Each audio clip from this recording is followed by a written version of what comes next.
Hello dear students, मैं अजय राठौड़ आपका स्वागत करता हूं बेटा।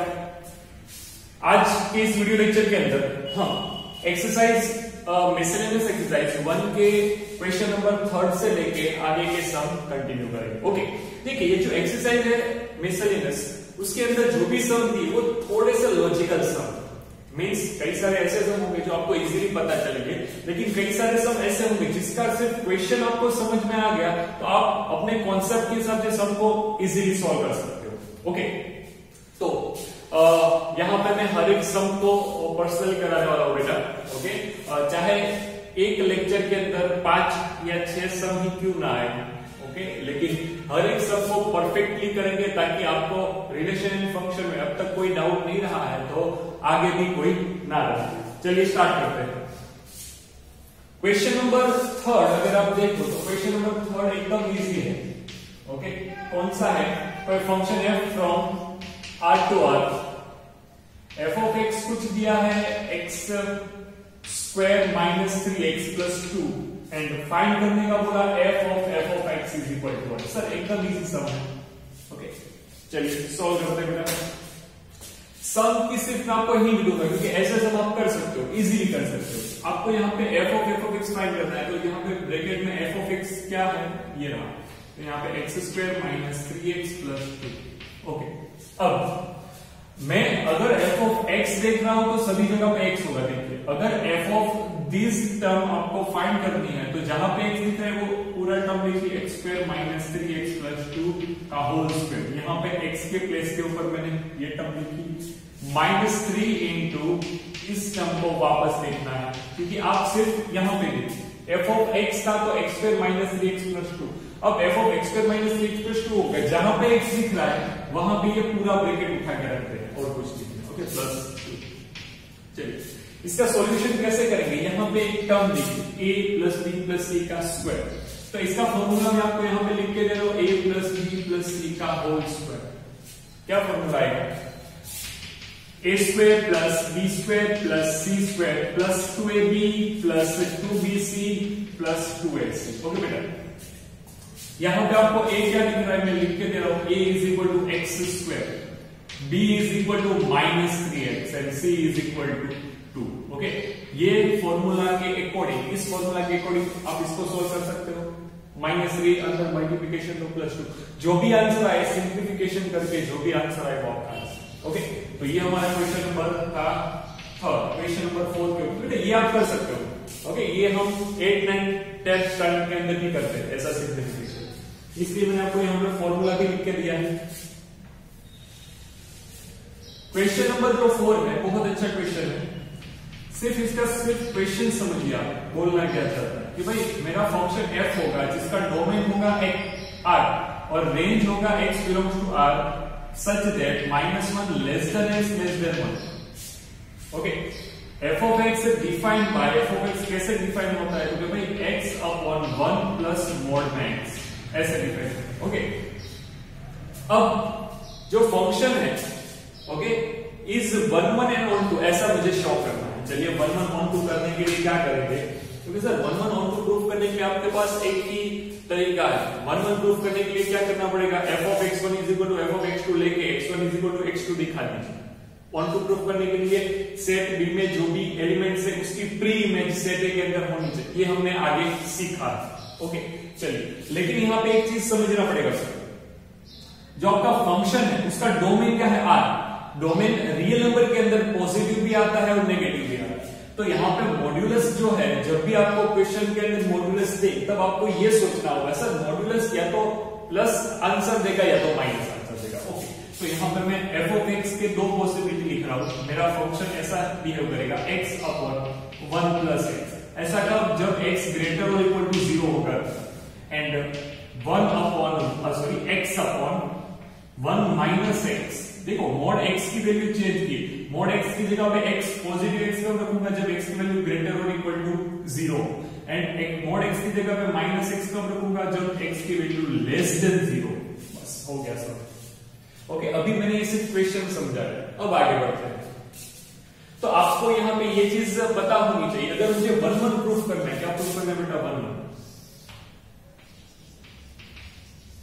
1 प्रूफ करने के लिए मैं आपको ऐसा बताता हूं,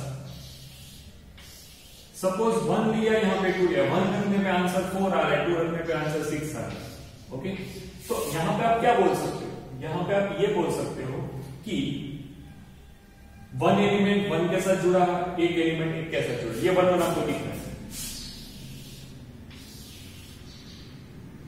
अगर यहां पे 1 है, यहां पे भी 1 है और सामने आ रहा है 4, तो इसका मीनिंग क्या, यहां पे 4 और 4, तो इसका मीनिंग क्या होता है बेटा, अगर दो एलिमेंट सेम होंगे, हालांकि कोई भी सेट में आप एक एलिमेंट को दूसरी बार रिपीट नहीं कर सकते, लेकिन मैं आपको समझाने के लिए बता, दो एलिमेंट सेम होंगे तो आंसर सेम आएगा, तो ये इनडायरेक्टली 1 1 ही हुआ। ओके, तो सर इसका दूसरा मीनिंग क्या होता है, अगर f of x1 is not equal to f of x2 अगर होगा तो x1 is not equal to x2 भी बोल सकते हो, या फिर x1 x2 दोनों अलग अलग है, x1 x2 दोनों अलग अलग है तो f of x1 f of x2 भी दोनों अलग अलग है, तो ये भी तो 1 1 होगा। हाँ, तो 1 1 होने की ये मैंने आपको कंडीशन बता दी, या तो f of x1 is equal to f of x2 लेंगे तो x1 is equal to x2 आ गया, सेम वैल्यू पे आंसर सेम मिलेगा, अलग अलग वैल्यू पे आंसर अलग अलग मिलेगा, तो ये क्या हो गया 1 1। ओके सर, ये मेरा जो क्वेश्चन है वो दो फंक्शन को रिप्रेजेंट करता है, या तो x जो है वो 0 से बड़ा हो सकता है, 0 या 0 से बड़ा, x 0 से छोटा हो सकता है। ओके, तो 1 1 प्रूफ करने के लिए मेरे पास कुछ केसेस होंगे जो हमने लास्ट एक आगे के लेक्चर के अंदर सेकंड सम था, क्वेश्चन नंबर 2, उसमें ऑड इवन वाला कॉन्सेप्ट था, वहां पे मैंने ऐसा यूज किया, तो वही कॉन्सेप्ट यहां पे यूज करेंगे कि अगर x1 ग्रेटर और इक्वल टू 0, x2 ग्रेटर और equal to 0, sir x1 x2 कहां से आया, हम ये करते हैं बेटा f of x1 is equal to f of x2 लेने के लिए नहीं करते हैं, हाँ कंडीशन है 1 1 प्रूफ करने की। हाँ, तो यहाँ पे जो x1 और x2 होगा या तो दोनों 0 से बड़ा हो सकता है, 0 या 0 से बड़ा हो सकता है, दूसरी कंडीशन x1 लेस देन 0 हो सकता है, x2 लेस देन 0 हो सकता है, तीसरी कंडीशन x1 ग्रेटर और इक्वल टू 0 हो सकता है, x2 लेस देन 0 हो सकता है, चौथी कंडीशन x1 लेस देन 0 हो सकता है या x2 ग्रेटर और इक्वल टू 0। ये चार में से कोई भी कंडीशन हो सकती है, ये आपको पता होना चाहिए। सर हमको पता कैसे चलेगा बेटा, पता कैसे चलेगा, इसका एक ही आंसर है ये।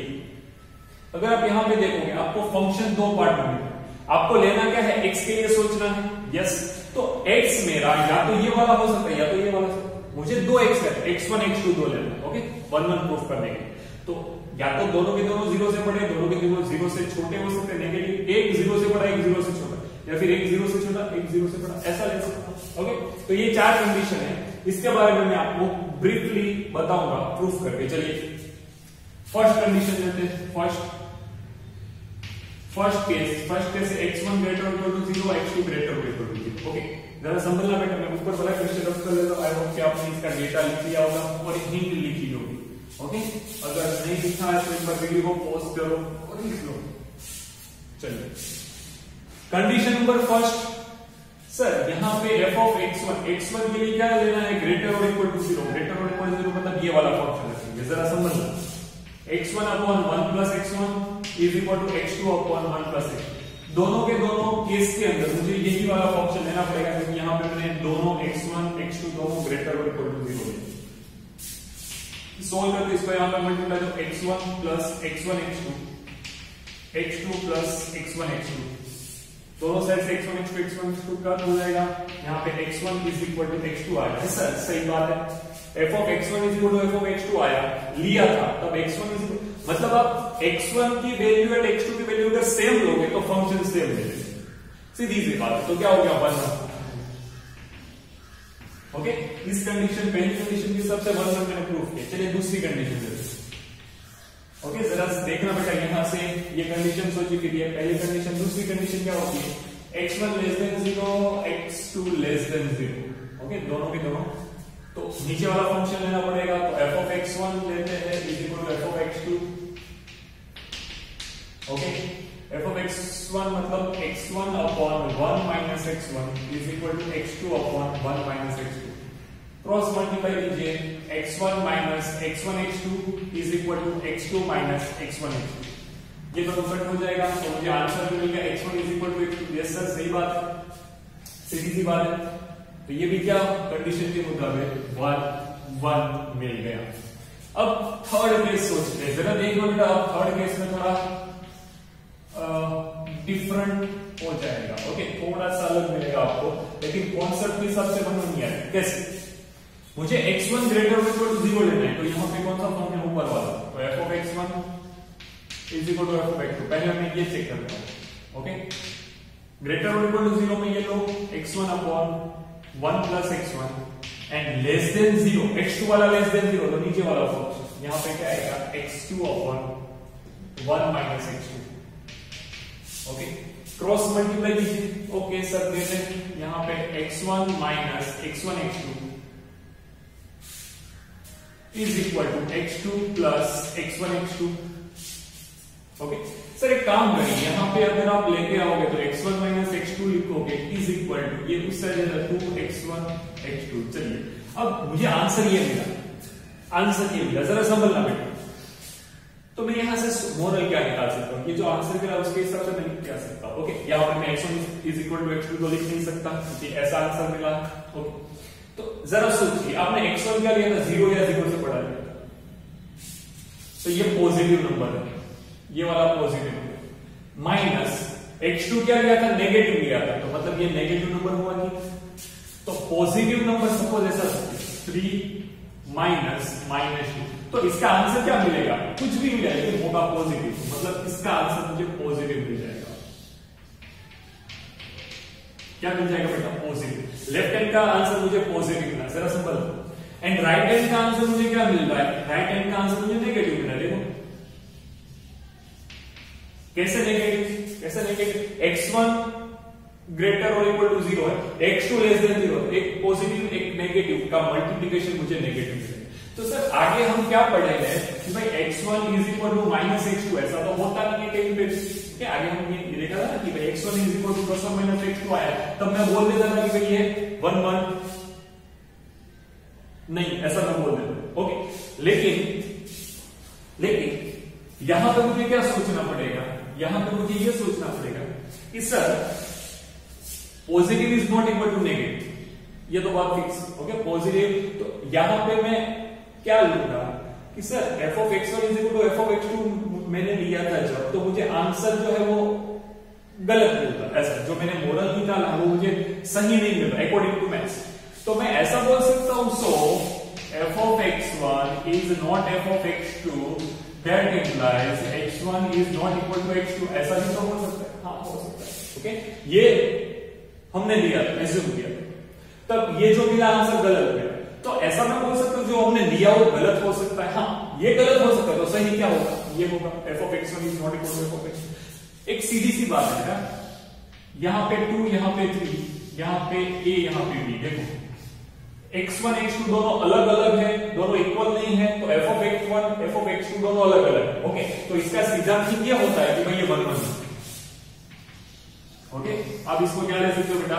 1 1 ले सकते हो। ओके, तो ऐसे ही आपको एक ये जो फोर्थ कंडीशन है ऐसे ही चेक करनी, उसमें भी कुछ ऐसा ही मिलेगा। ओके, अब कॉन्सेप्ट वाइज समझोगे तो आपको ऐसा ही मिलेगा कि भाई लेस देन 0 होगा, x2 ग्रेटर और इक्वल टू 0 होगा, तो आंसर होगा वो मैथमेटिकली राइट है। ओके, तो मैं थर्ड केस और फोर्थ केस के ऊपर से मैं ऐसा बोल सकता हूं कि भाई f of x1 is not equal to f of x2, that means x1 is not equal to x2। अगर x1 x2 अलग होगा तो f of x1 f of x2 भी अलग होगा, सीधी सी बात है। ओके, तो ये 1 1 हो गया। तो यहां पे मैं first second and third case आपको करके दिया, फोर्थ केस आपको खुद से ट्राई करना है कैसे करोगे। Okay, so f of x is 1 1, ये मैंने 1 1 आपको प्रूफ करके दिया। अब बारी आती है ऑन टू के। चलिए, तो सर ऑन टू के लिए क्या सोचना है? ऑन टू के लिए बस पहले मैं फंक्शन लिखूंगा f of x is equal to, यहां पे x upon 1 plus x upon 1 minus x। तो x greater equal to 0, x less than 0। Okay, इतनी सी बात है। अब मैं ऑन टू प्रूफ करूंगा बेटा, जरा समझ लो। ओके, ऑन टू प्रूफ करने के लिए आपको फिजिकली एक क्या देखना है? आपको एक एग्जांपल सोचना पड़ेगा कि भाई 2 सेट है, ये A से B जा रहा है। ओके, A ऐसे भी। हालांकि यहाँ पे रियल नंबर बोला है और यहाँ पे क्या बोला है कि भाई 0 less than x less than sorry 0 नहीं -1 less then x less than ऐसे।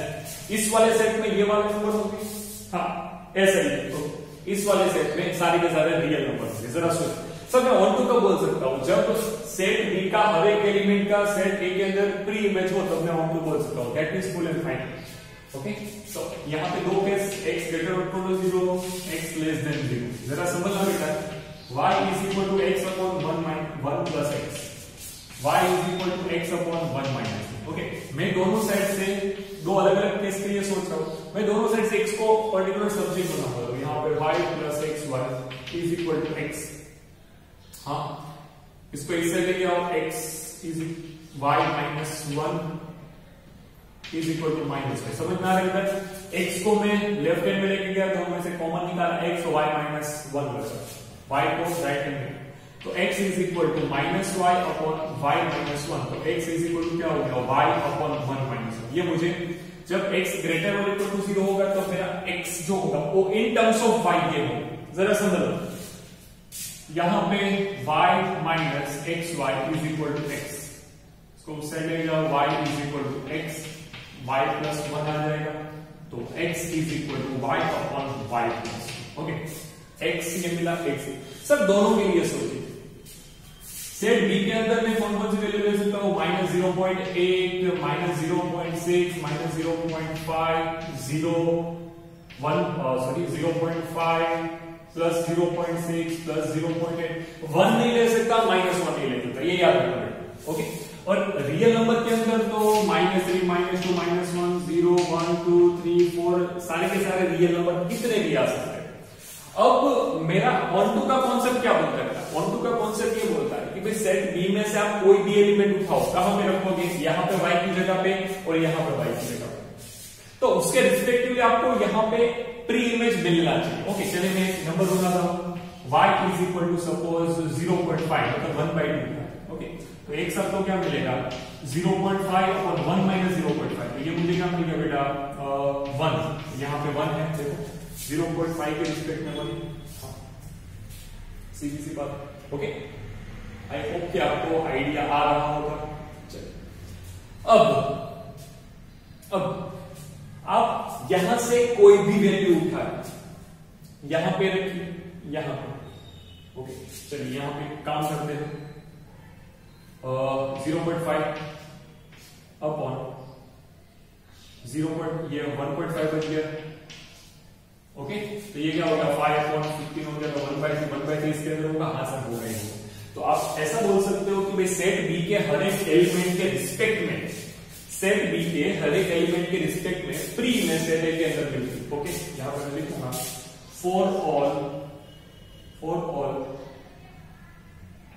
y बिलोंग्स टू b, और b क्या है बेटा -1 less than x less than 1।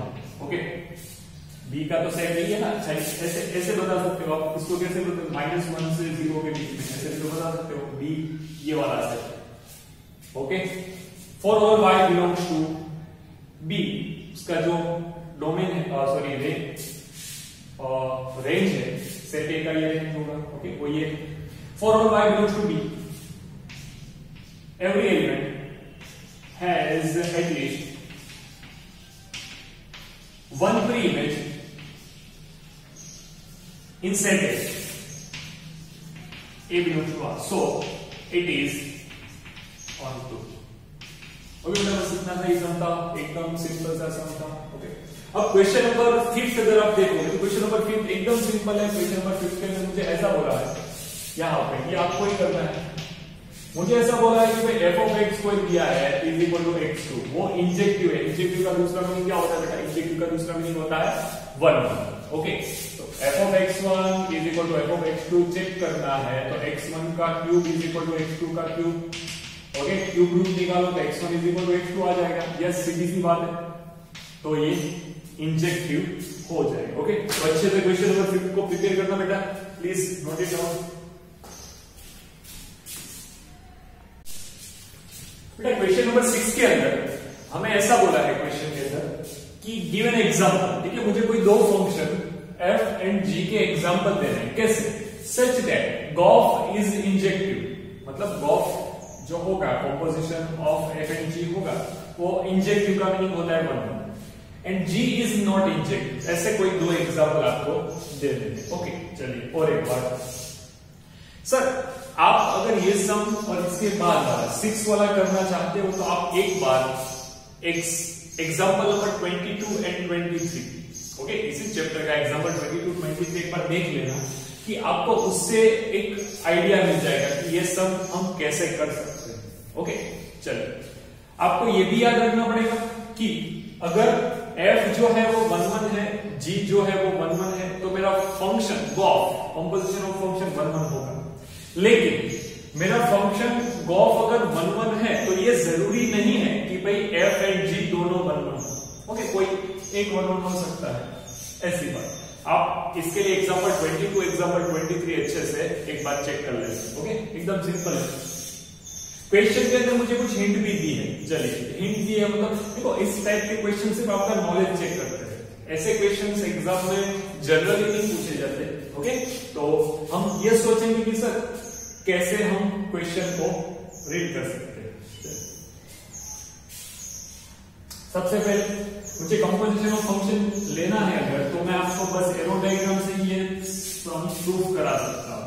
Okay A B C, ABC का मीनिंग क्या होता है कि भाई ये है एन से जेड, ये है जेड से जेड। ओके ये फंक्शन जी है, ये फंक्शन एफ। सर एक बात याद रखना, जब भी आपको गॉफ एफ एंड जी का कंपोजिशन गॉफ 1 1 प्रूफ करने का बोला हो तब आपको ये ध्यान रखना है कि आपका जो फंक्शन है एफ वाला फंक्शन है वो 1 1 होना चाहिए। ओके जनरली ऐसा करने से एफ वाला फंक्शन 1 1 होना चाहिए, जी वाला फंक्शन 1 1 नहीं होना चाहिए। अगर ये दोनों कॉन्सेप्ट को दिमाग में रख के आप काम करोगे तो ये आराम से हो जाएगा। ओके क्या मैंने बोला, एफ 1 1 सोचना है, जी नॉट 1 1 सोचना है। ओके चलिए करते हैं कुछ। ओके सर क्या सोचेंगे सर एफ जो है वो क्या लेगा कि जिससे मुझे 1 1 फंक्शन है। देखो मुझे करना क्या बेटा, f of x is equal to अगर एक्स लेता सर ये लिया तो नेचुरल नंबर में से 1 रखूंगा, 2 रखूंगा, 3 रखूंगा, 4 रखूंगा, 5 रखूंगा तो सामने यहाँ पे -1 -2 रखते हैं, -1 0 1 2 3 4 ठीक है 4 नंबर। तो फंक्शन एफ जो होगा वो देखो बेटा 1 1 होगा। Yes function F 1 1।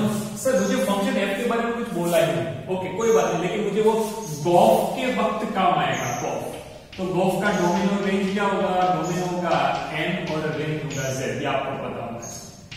ओके अब तक हम आगे जो पढ़े उसके हिसाब से हम ये मॉडल निकाल सकते हैं। देखो मुझे गॉफ के अंदर वैल्यू किसकी रखनी है, एक्स की रखनी है ना, और एक्स एफ ऑफ एक्स की रखनी है। हाँ तो एफ ऑफ एक्स वाला फंक्शन 1 1 होना चाहिए। ओके चलिए अब सर जी क्या होगा, तो कि आप ऐसा सोचिए जेड में से आप कोई भी वैल्यू लोगे। ओके लेकिन मैंने आपको बोला जी जो है वो एक ऐसा फंक्शन होना चाहिए जो मुझे 1 1 ना दे, वो मैं नहीं बनूंगा। कैसे, अगर मैं जी की जगह पे कोई मॉड्यूलस फंक्शन लेता, g of x is equal to modulus, यहाँ पे एफ ऑफ एक्स क्या लिया, कोई एक्स लिया। ओके क्वेश्चन के हिसाब से फिर मैं आपको क्रॉस चेक करने के लिए दूसरा ऑप्शन भी बताऊंगा, दूसरे भी क्या ले सकते हैं। ओके अगर मैं यहाँ पे देखूं बेटा तो z के अंदर तो -1 -2 0 1 2 3 4 ऐसा होगा। अगर मोड के अंदर -2 रखूंगा तो मुझे आंसर पॉजिटिव मिलेगा, +2 रखूंगा तो भी आंसर। तो मेरा ये प्रूफ हो गया बेटा जो फंक्शन g है वो नॉट इंजेक्टिव। देखो दो वैल्यू के ऊपर एक वैल्यू, दो वैल्यू के ऊपर एक वैल्यू, मतलब ये नॉट 1 1। ओके तो so for g of x is equal to modulus of x। Okay यहां पे g of x की डोमेन क्या है बेटा, डोमेन है z से z। तो यहां पे आप ऐसा लिख सकते हो g of x1 is equal to g of x2 में लेके नॉट 1 1 बताऊंगा मोड में x1 is equal to mode में x2, दोनों साइड से मोड निकालोगे तो x1 is equal to plus और minus x2। Sir which is not possible, देखो ना। ओके सर, क्यों प्लस और माइनस निकाल, क्योंकि दोनों के अंदर ये z है ये भी z है, दोनों के अंदर कोई ना कोई प्लस और माइनस होगा। ओके तो हमको तो x1 is equal to x2 चाहिए, या फिर x1 is not equal to x2 चाहिए, यहाँ पे तो प्लस और माइनस होता है। Okay so g of x is not one function, that is not injective function।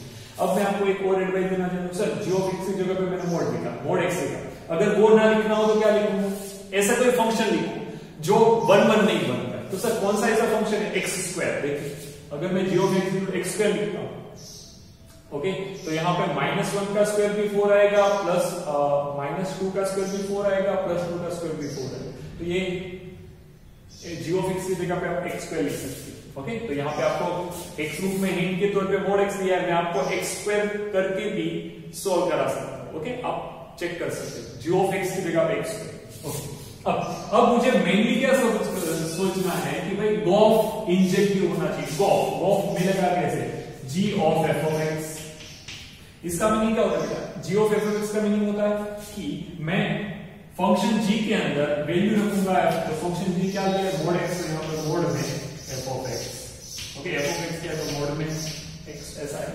तो सर आपको ये समझना है बेटा, इसका डोमेन क्या है, इसका डोमेन है नेचुरल नंबर गॉफ का। देखो चेक करो बेटा, गॉफ का डोमेन क्या है, n से z। अब n में से आप कोई भी नंबर लोगे, n में से आप सारे के सारे पॉजिटिव नंबर है, नेचुरल नंबर, n में से कोई भी नंबर लोगे तो उसके सामने यहाँ पे आपको एक की इमेज मिलेगी, सीधी सी बात। ओके आप चेक कर सकते हो। ओके सर ऐसे नहीं, g of f of x1 is equal to g of f of x2, ये कंडीशन के हिसाब से चेक करके देख सकते हो। इफ ओके तो यहाँ पे आएगा मोड में x1 is equal to mode में x2। तो सर दोनों साइड मोड निकलेगा तो प्लस और माइनस होगा कि नहीं होगा। क्यों नहीं होगा, यहाँ पे डोमेन नेचुरल नंबर है, तो नेचुरल नंबर में आप कभी भी नेगेटिव वैल्यू नहीं रख सकते। So it is 1 function. I hope कि आपको आइडिया आया होगा बेटा। ओके आई होप कि आपको आइडिया आया होगा। चलिए सर, और अगर मुझे कुछ सोचना होता तो मैं x की जगह पे मैं इस सब का मोरल क्या होता है, अगर आपको गॉफ को इंजेक्टिव बताना है, गॉफ को 1 1 बताना है, तो फंक्शन g को 1 1 लो, फंक्शन g 1 1 होना चाहिए। Okay and so sorry, function f 1 1 होना चाहिए, फंक्शन g 1 1 नहीं होना चाहिए। ओके तो आपका गॉफ जो है वो 1 1 मिल जाएगा। सर आपको टेक्स्ट बुक में ऐसा दिया है, अगर आप x+1 x+2 x+3 f of x लोगे, अगर g of x का स्क्वायर x की 4 पावर लोगे तो भी आपका सम हो जाएगा। ओके डन, ऐसा होता है। चलिए आगे बढ़ते हैं। तो मैंने फंक्शन एग्जीक्यूट किया,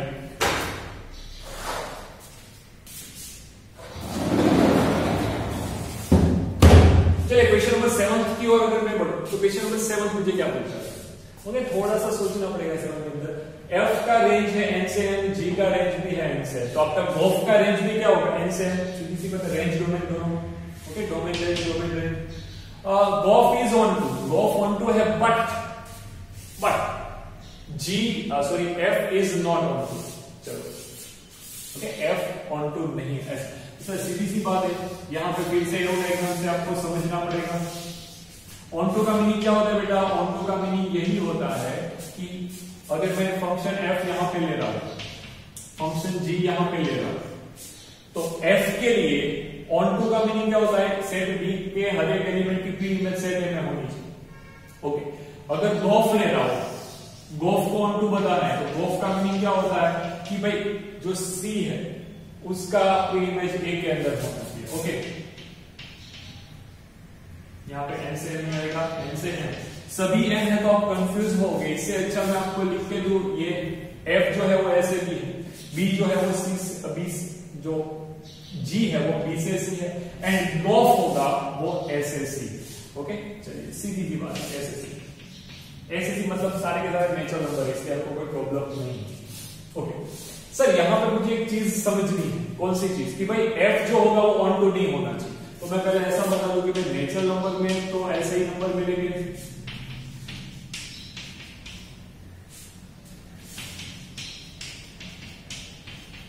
ओके।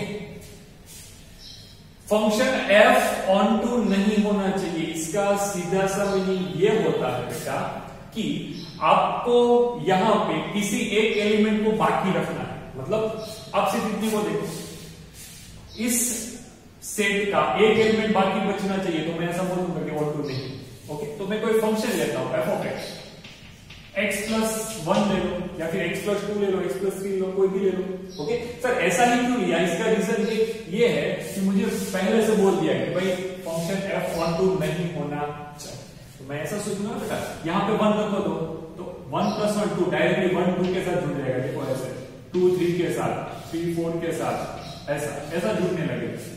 तो एक एलिमेंट b बच गया, b का एक एलिमेंट 1 बच गया, हाँ, तो f ऑन टू नहीं है, सीधी सी बात। अब गॉफ इज ऑन टू, ठीक है, तो पहले हमको गॉफ ऑन टू ही बनाना था, लेकिन यहां पे अब सोचना है क्या? सर गॉफ ऑन टू बनाएंगे तो मुझे डोमेन और रेंज नेचुरल नंबर से नेचुरल नंबर मिलती है, हाँ, तो इसका सीधा सा मीनिंग ये होता है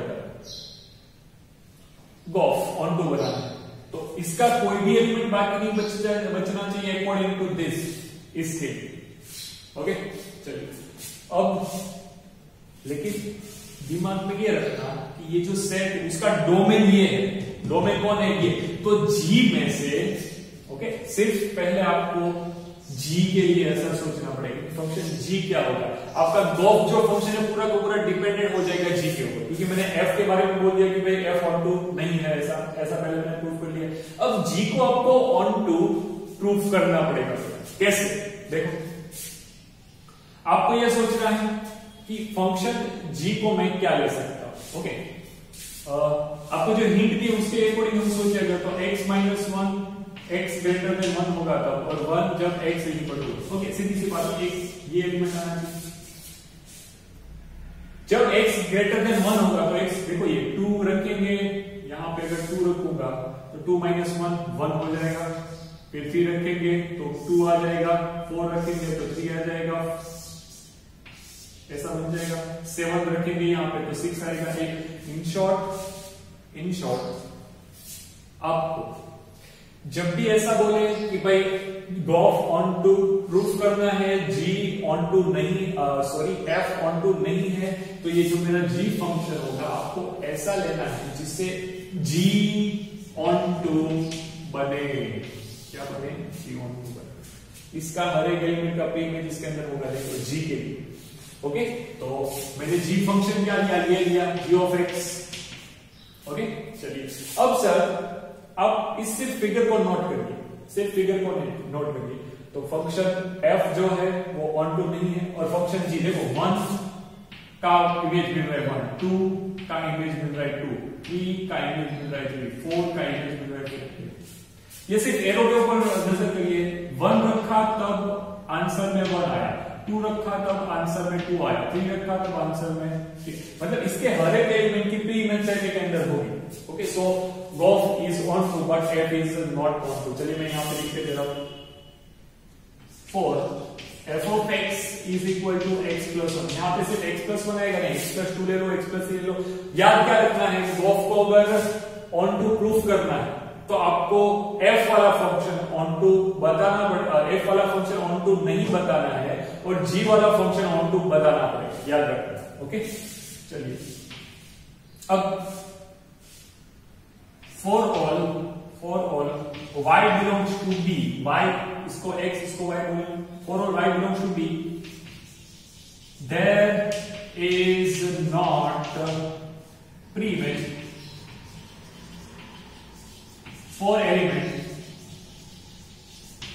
1 in set A, so f is not on to, okay, f is not on to। आगे बढ़ते हैं गॉफ के लिए बात करें तो गॉफ ऑन टू होगा, ये कैसे पता चलेगा? सर एरो डायग्राम इसीलिए तो बताया, गॉफ ऑफ एक्स, इसका डोमेन रेंज होगा n से n, ओके। फॉर ऑल इसको x इसको y इसको z, Z belongs to C, ये सेट C है।